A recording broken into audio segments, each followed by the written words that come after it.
Hello everyone, this is Defense Politics Asia, and this is the summary for the day of 190 to 191 for the 1st and 2nd September for the Russo-Ukraine war, or the Russian invasion of Ukraine, or the Russian special military operation in Ukraine.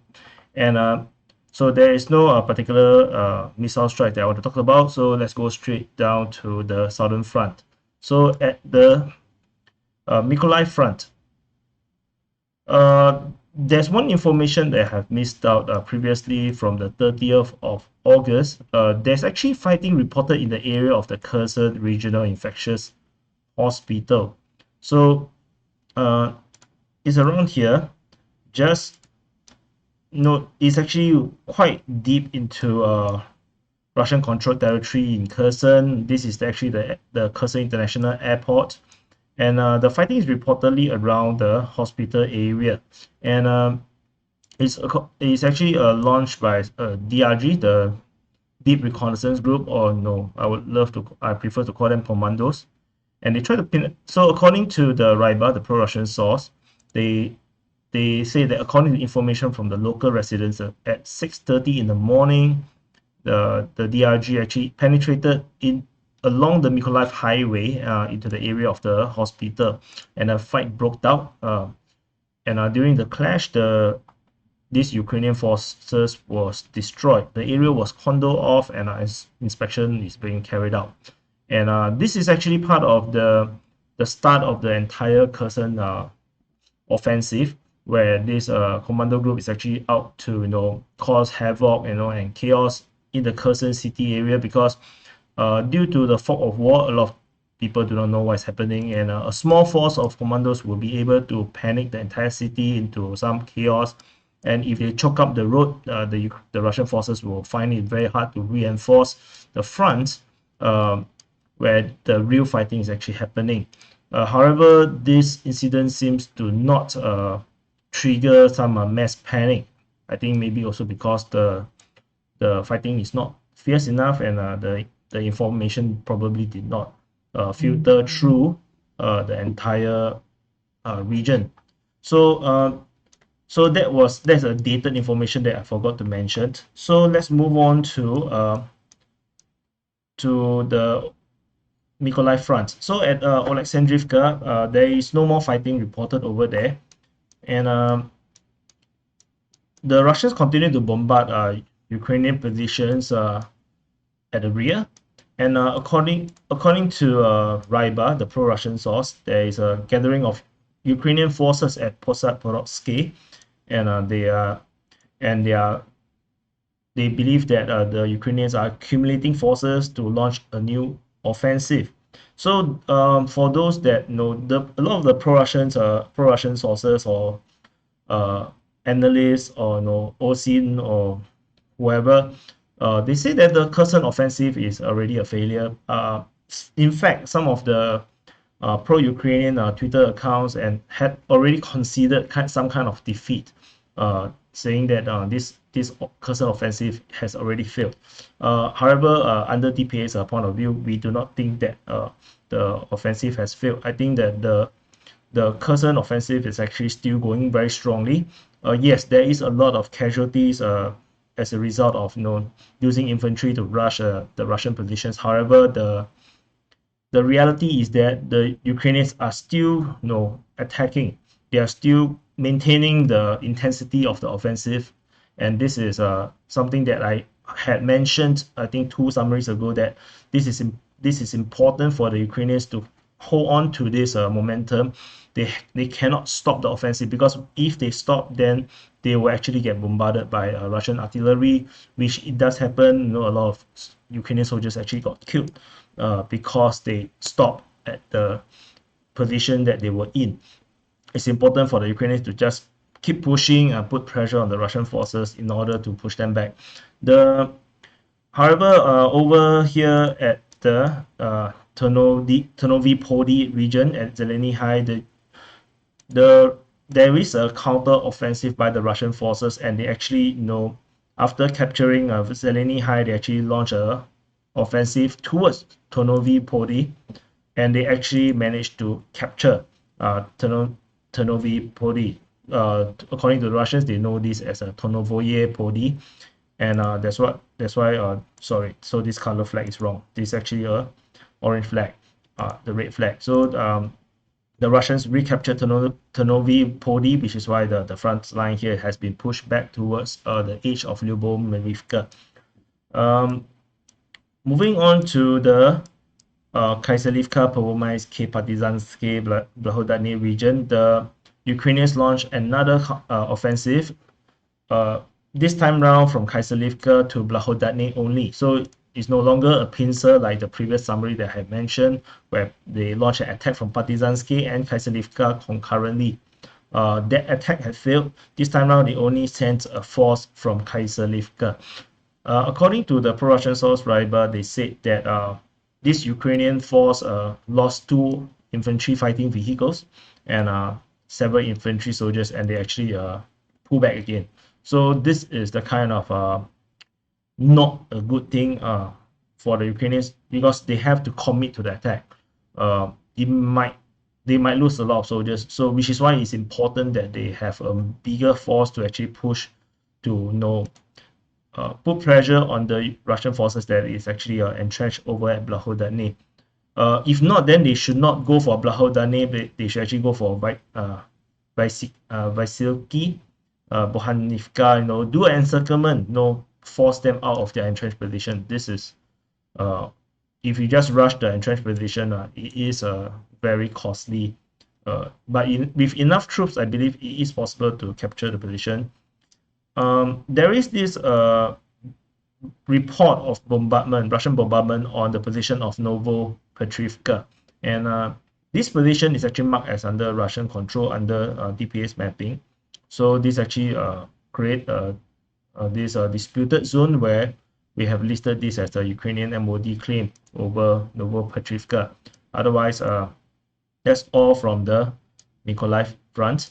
And moving on to the Davydiv Brid Front, we have a massive report for the report for the 1st of September, where the Russian Ministry of Defense claimed that they have shot down 3 aircraft, 2 Sukhoi-25 and 1 MiG-29. And this MiG-29 is the one that is re-equipped to use US HARM anti-radiation missile, basically an anti-radar missile. And 3 aircraft all is shot down over Andriivka, which might suggest that there is a very heavy fighting in this region where the Ukrainians actually concentrate so much of their air force trying to support the offensive over here. And indeed, this is exactly what they have been doing, where the Ukrainians expanded on their progress at the Suky Stavok and Kostromka. They actually moved southward and captured this small town of Bezimenne.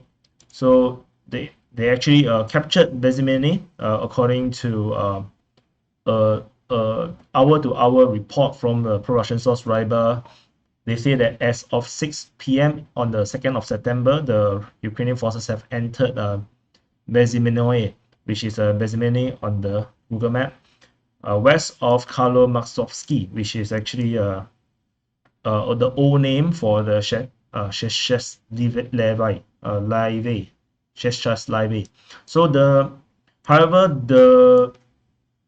the pro-Russian source Ryba, they actually added that after the Ukrainians have captured this position, the Russians actually sent Sukhoi-35 bombers onto the position, and they dropped 2 dozen tons of FAB 500 bombs, which is extremely massive bombs. 2 dozen is basically 24. 2 dozen tons, sorry, is tons. So 2 dozen tons. That's probably, I can't count. So you guys count for me. So quite a number of bombs, and on the positions of the Ukrainian forces at this newly captured position. According to them, the pro-Russian source, they said that the Ukrainian forces and the village itself is totally wiped out of existence. So we take a pinch of salt about this. It's ultimately, from our point of view, it's still a capture. So until there is information to suggest otherwise, this is still an expansion of the controlled region of the Ukrainians.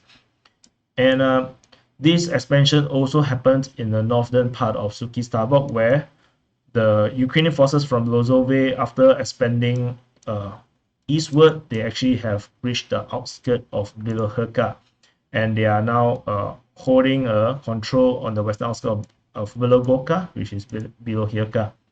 However, there is this interesting situation where the Russians actually crossed the Innoholets River north of Bilohorka, and they have attacked Bila Krynytsya, and this happened on the 1st of September. So according to pro-Russian source Ryber, there is a partial control of Bila Krynytsya or Bila Krynytsya by the armed forces of Russian Federation. And we do not have more information. This come as a surprise even to the pro-Russian source Ryber. They have no idea why the Russian forces are there, and they actually managed to have partial control of the town over here. So situation is rather fluid, and there's also information that there is fighting over here at Ternivka. So according to local residents, there is fighting at Ternovka, which is Ternivka, where the Russian armed forces break the defensive formation of the Ukrainians on the other bank, and they went on the offensive. So the Russian forces here at Blahodatne actually managed to cross the Innoholets River towards the Nivka. And if you look at this progress, it does looks a bit like a pincer, where while the Ukrainians are pushing inwards, the Russians are actually using Blahodatne and Bilohorka actually crossing the river, and they're going to hit the rear. And I think their final target is either Velika Adokove, or they might actually go for Murokivka, and they will cut off the entire resupply on communication route, and then encircle the entire Ukrainian force that have crossed the Innoholets River at the Lozove and Andriivka area. Lozove and Andriivka area is actually heavily entrenched, and this is a major beachhead for the Ukrainians to continue to make their push, where the Russians actually do not have an idea how to actually wipe them out. They have sent a lot of airstrikes on these two positions, but the Ukrainians continue to push outwards, and this is actually a very fierce fight.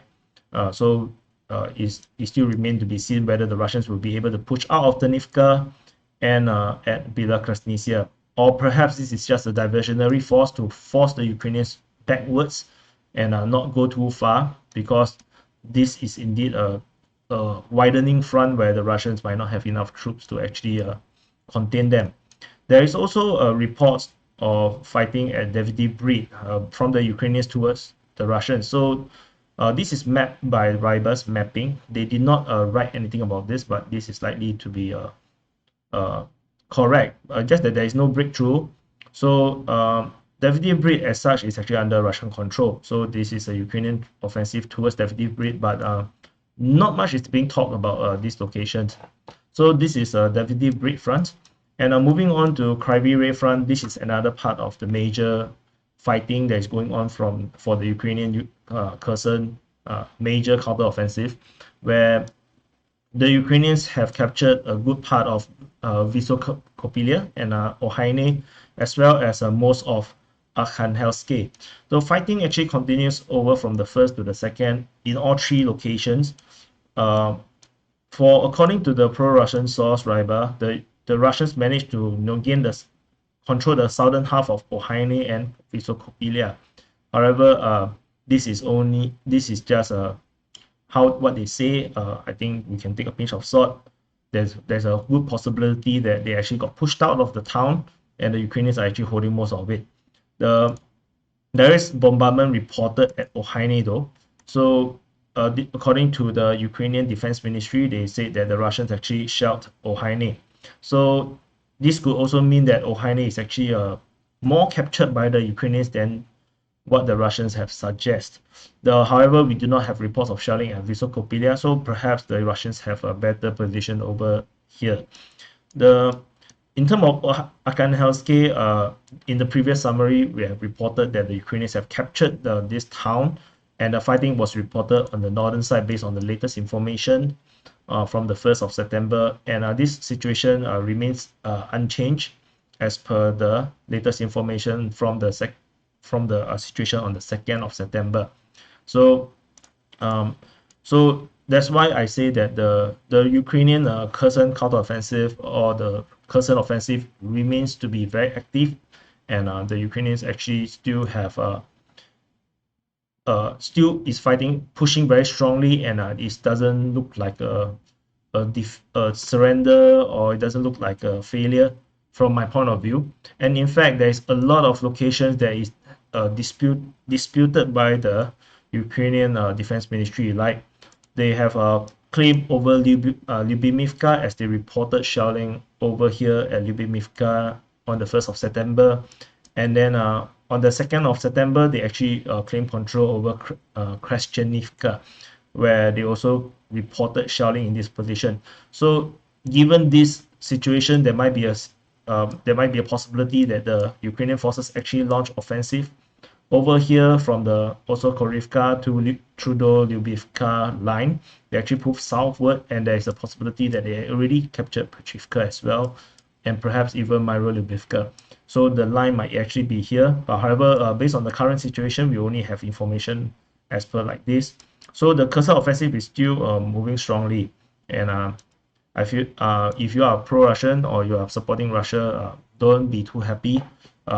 You might be surprised, how much numerical advantage the Ukrainians might have, and Russians, despite their artillery superiority, and air superiority, might not actually be sufficient to stop this entire Ukrainian offensive. Not to mention, the Ukrainians do have a very good artillery. Their artillerymen are very well trained, and they also have the HIMARS system, which can provide a very heavy, accurate fire that could pose very serious problems for the Russian forces that are trying to do a counteroffensive, or they try to stay in this position. They might actually be struck just as badly as a TOS-1 that the Russians have against the Ukrainian positions. And from as far as I can tell, the TOS-1 is not deployed in the southern front. It's only deployed in the Donbas area, probably because of the type of troops that is being deployed in this location. So this Kherson offensive is definitely not over yet. So so at the Zaporizhia area, there is a report from the Ukrainian Defense Ministry on the 1st of September that they say that due to the arrival of the IAEA inspectors, or the director, or the mission, the Russians had removed all military equipment from the territory of the Zaporizhia nuclear power plant, and they mentioned around 100 units were moved to the Atom Energomash Plant. And Atom Energomash Plant is actually in here within Anahoda city. So they actually just move out slightly, not very far away, probably just 2 kilometers away from the nuclear power plant, probably as a goodwill. Not sure if this is implying that because the IAEA is coming, so they actually move out before the IAEA come, or actually it's because IAEA came and IAEA requested the Russians to withdraw. So we are not so sure. There is also rumors that there is actually another attempt of the Ukrainians sending motorboats, around 9, I think, towards Zaporizhia, but there is actually unconfirmed reports. So I'm not too sure, if that is true. If I will see whether if there's more information later. If there is, then I'll report about it. But it's just some rumors that they might actually, make another go for the Zaporizhia nuclear power plant. I know some of you guys also say that this entire, operation, amphibious landing operation, does not happen, according to the pro-Ukrainians, saying that this is entirely made up by the Russian Ministry of Defense. Maybe, I have no idea. So I just report as is. So believe whatever you want. So moving on to the Zaporizhia line, there is actually no active offensive over here on the first 3 stops from Kayamske, Orikhiv, and Hoyapole. This area, there's no offensive, just heavy bombardments by the Russians on the Ukrainian positions. At the very end of the Zaporizhia line, at the Velika Novopetrivka area, there is fighting, however, reported at Lyubymivka. So this is according to the Ukraine Defense Ministry, on the 2nd of September, the Russians actually tried to attack Vremivka, and according to the sentence, the Ukrainians actually repelled the attack. So, and you can see that the Velika Novosilka is getting a bit hot. The Russians are bombarding Deshkushny, Vremivka, and Velika Novosilka rather heavily, and this bombardment has been rather consistent. So let's see, if this will become a much bigger offensive as we go forward. And we are now in the Donetsk Front. So at the Donetsk Front, there is no active offensive over here on the western side of Donetsk city. There is a number of bombardments across the various positions. However, we did not see any offensive. However, there is this new dispute, this new claim by the Ukrainian Defense Ministry where they reported shelling at Novopetrivka. So previously, Novopetrivka is under Russian control. I have no idea when they actually took over this location, and they actually report shelling over this area, this settlement. So, so you can see that the disputed zone is expanding rather much, just like on the southern front. Perhaps there is indeed a Ukrainian offensive over this region that is totally not reported by the pro-Russian sources. And pro-Ukrainian sources is very limited because many of these pro-Ukrainian sites who are sources cannot actually report such information because it's forbidden by Ukrainian law. And I perhaps this is why there is all this weird expansion of Ukrainian controlled regions where we cannot explain because there's totally no information about it. And pro-Russian sources may not be readily willing to admit to all these captures. But however, from my experience, pro-Russian sources will just say that these things never happened. So you pick your own poison, red pill or blue pill. So there is fighting, however, at Marinka. So it's the same statement as per the Vremivka one. And bombardment continues on Marinka and at a nearby Hyohivka. So let's see, whether Russians will be able to capture Marinka. Probably unlikely. You can see there's also exchange of artillery fire between Staromyhailivka and Krasnohorivka. So this is a daily affair. Nothing particularly special. The Russians, however, also did refresh their attack on Nevelske. This is reported on the 1st of September by the Ukrainian Defense Ministry, where the Russians actually tried to assault towards the direction of Nevelske. So according to the statement, they say the attackers are pushed back, and there is also a continuous fighting towards the direction of Potomkyne near Pisky, around the ring road. So this is the Donetsk ring road. In this area, the fighting continues. The Ukrainians have a very strong entrenched position around this area at this Stavok Maika lake area. So this settlement area is heavily entrenched by the Ukrainian forces. The Russians are still unable to break through. So the fighting continues pretty heavily over here. There is this weird situation where the Ukrainians continue to claim shelling over at Vasily. So I've decided to extend this France line down into Vasily, into the airport, and then I have no idea how this is going to make sense. But perhaps perhaps the Ukrainians actually captured the airport area as well. So we have no idea this had happened. And while this is happening, we also have reports of fighting at Olhyne, and this is not the first time Olhyne is under attack. So if this is true, then the attack will come from Spartak, which is previously reported before, where the Russian offensive actually come from the direction of Spartak towards Olhyne. And if Vasily is indeed under Ukrainian control, then the Spartak attack towards Olhyne will actually cut off the Ukrainian troops that is actually at Vasily. However, I don't really see anything about Vasily being under Ukrainians, or the Russians or the pro-Russian source talking about Ukrainian positions around the airport. So perhaps I might get the wrong Vasily, perhaps but it just doesn't make a lot of sense about this. I will keep a lookout if there's any nearby Vasily, but this is a bit weird. So moving on to Andriivka, there is fighting reported at Andriivka. However, it's very unclear because Andriivka is rather big. It is just this very vague claim that by the Ukrainian Ministry of Defense saying that there is a attack by the Russians on Andriivka area. So a very macro claim. There is reports of partial withdrawal from Olhyne and Andriivka by the Ministry of Defense of Russia. They said that the 110 Mechanized Brigade in these two locations refused to perform combat tasks and they abandoned their position as a result of heavy losses. So take this kind of information with a pinch of salt, because the Ukrainians early in the war always claimed that the Russians are withdrawing and are giving up hope, or getting clinical depressed. So whatever it is, I just report as per what the Russian Ministry of Defense have said. You don't have to believe it. I will only believe it if the Russians capture those positions. If they don't capture those positions, then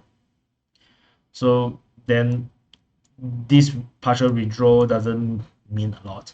So moving further up north, we have no fighting around the New York region. However, another claim of bombardment at Shryoka Balka, where it causes this claim that Ukrainian MoD might have over Shryoka Balka, which means the Ukrainians might have captured Shryoka Balka in an offensive that we do not know, because previously the report is actually Russian offensive from Shryoka Balka towards New York. So suddenly the Ukrainians report shelling at Shryoka Balka is just weird, which means that there might be an offensive from the Ukrainians that have captured this position, but we do not know, because the Ukrainians do not share information about offensive. They only share information about Russian actions. They do not share about their own actions.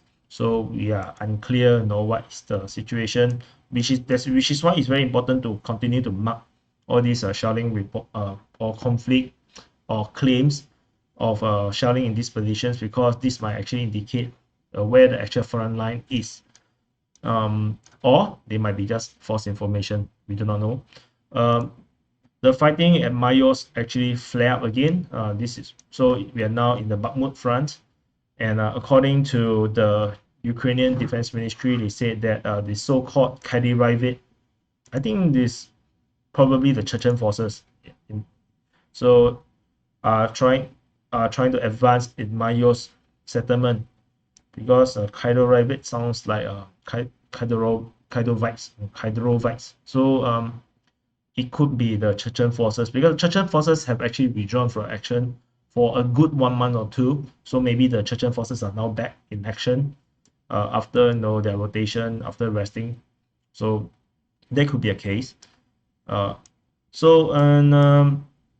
Kodema, a lot of fighting happening and a lot of action. There is bombardment reported on both days, 1st and 2nd of September, by artillery, and then there is Russian offensive reported at Kodema, and but the pro-Russian source Rival also says that the mechanized group of the Ukrainian armed forces actually tried to counterattack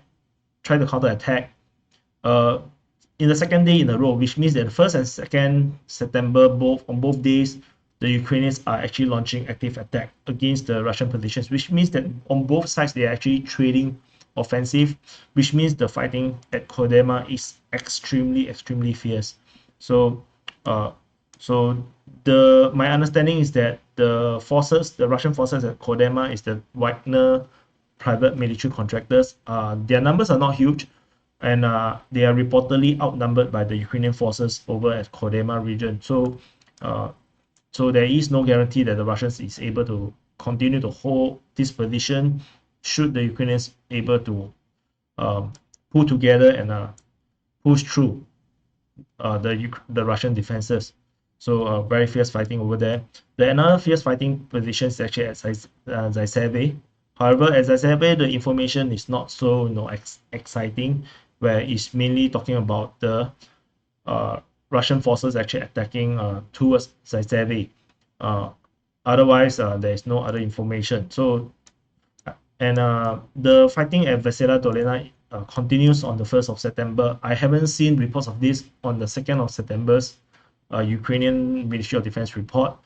This was reported on the 1st September. So, so let's see, where this goes. I have no idea where the Russian forces attack from at the Vesela Dolina region. At the area of Bakhmut, there is no active offensive. There's only bombardment reported, and the action on the northern side of this Bakhmut front is actually at Bakhmutske, where the fighting flare up again on both days, 1st and 2nd of September, and then there is also fighting reported at Soledar on the 1st or 2nd of September as well. There is a claim of Ukrainian reinforcement at Soledar, where they are reinforced with motorized infantry units.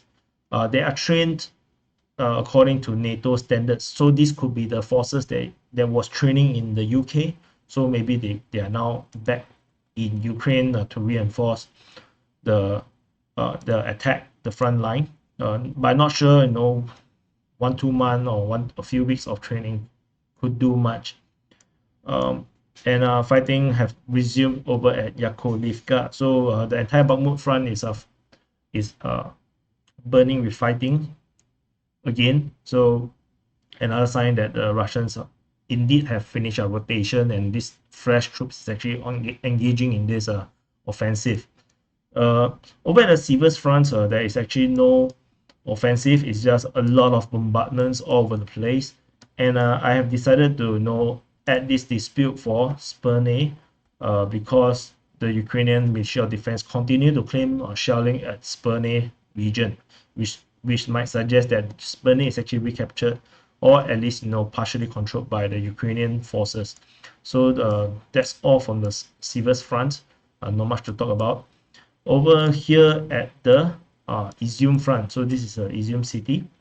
At the Izyum Front, there is there's a video actually that shows a withdrawal, or at least Ukrainian troops moving away from Dolina down this highway.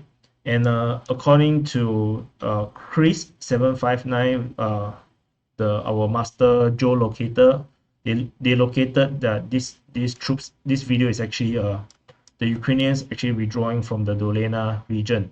So not sure if this the entire force, or could this be just a rotation. We are not so sure. And so we shall see if there is any reports of Russian capture of Dolina. However, according to the 1st of September report, at least it is still Russian bombardment on this location. Otherwise, there is actually no active fighting or active ground offensive around this region of Izyum Front. We have just shelling on Dubrovnik, Breskivka, Vernopilya, Kharkivka, and Velika Komishuvaha. So that's all from the Izyum Front. And at the Balaklia Front, there is reported fighting at Husarivka on the 1st of September. The Russians attacked Husarivka from Bayrak. However, the offensive did not work out as per usual. So far, the Ukrainian defenses at Husarivka is holding very strong. Husarivka has been the subject of a heavy attack by the Russians for the most of this war. And Husarivka is one of those hero town that the Ukrainians continue to hold strongly against overwhelming odds. And so it would be an event should the Russians be able to capture Husarivka. And we are now at the Kharkiv front.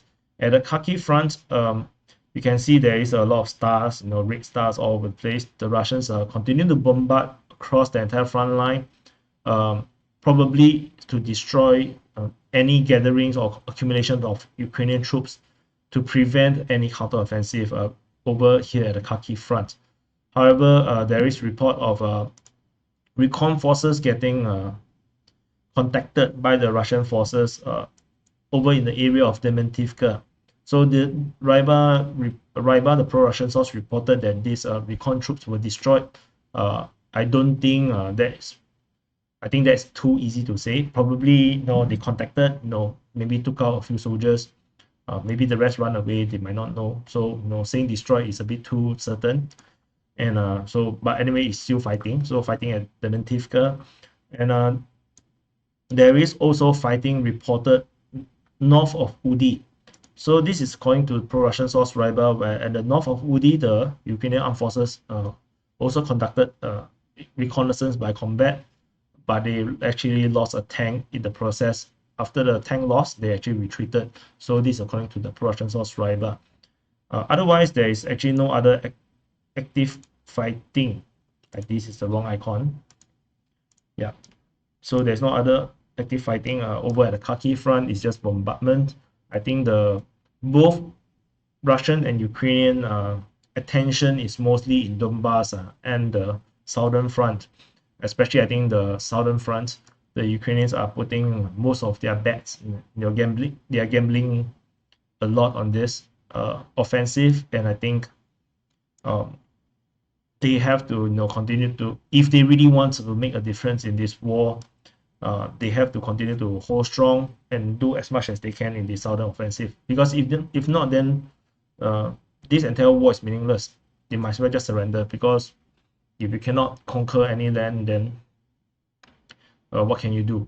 You cannot just sit there in the trenches and wait for the bombs to come, right? So offensive is very important, but the Ukrainians have a lot of limitations. They have to fight within their limitations, so do whatever they can. So so this is the summary of the day of 190 and 191 for the 1st and 2nd of September. If you notice, the background is a bit different because I'm actually not in Singapore. I'm in Malaysia now, and that's why the sound quality is a bit different, because I didn't bring my mic.